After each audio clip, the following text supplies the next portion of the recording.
Қайырлы күн, Астана ақиқат бағдарламасының көрермендері. Оның жүргізушісі мен Серік Ақмарал. Бүгінгі бағдарламамызда ел үшін туады тақырыбына байланысты айтылмаған ақиқаттарды қарастырып тапайық. Бүгінгі тақырыбымызға сай, біз қазақ еліне ерлік көрсеткен батырларымызды таныстырып өтейін. Қасым Қайсенов, Әлия Молдағұлова, және Нұркен Әбдіров аға әпкелеріміз келіп отыр.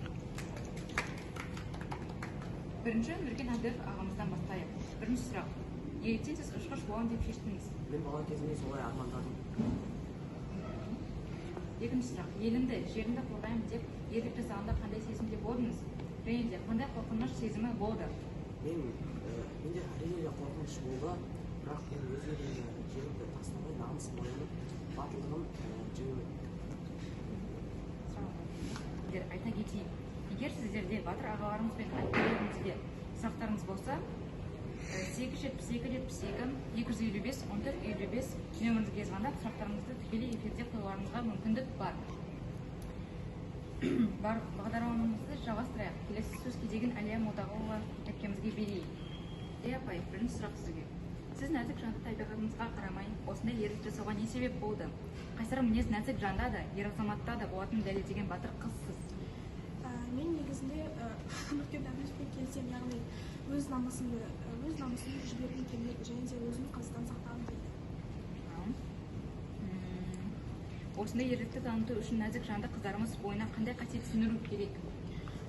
Өзім ойымша өз намыстарын жеке таптамай,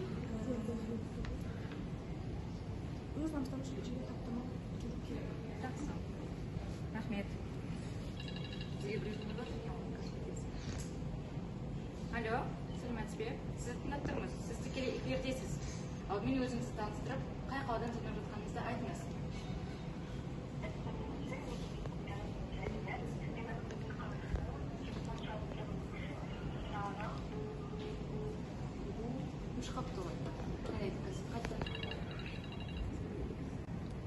Сәлеметсіз бе? Біз сізді тыңдап тұрмыз.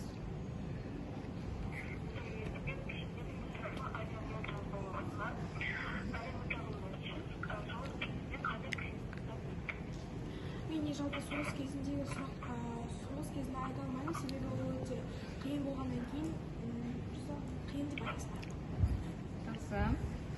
Сосын сұрағыңыз болды ма осымен?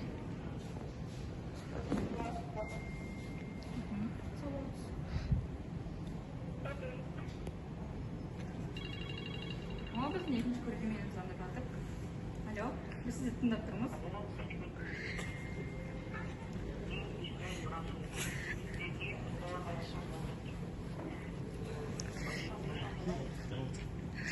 Жақсы, қоя беріңіз.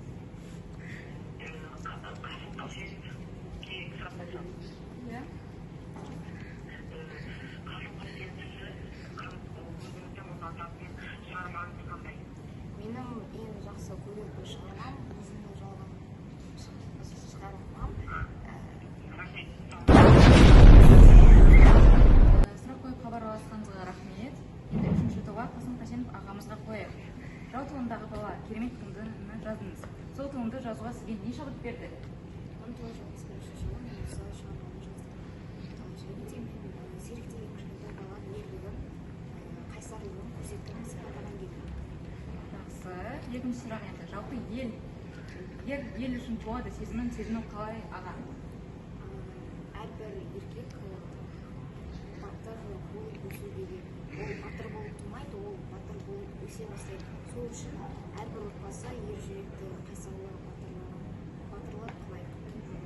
Рахмет аға, келіп бағдарламамызға қатысып, уақыттарыңызды бөлгендеріңізге көптен көп рахмет. Осымен бағдарламамыз аяқталды. Амандықпен кездескенше сау саламатта болыңыздар.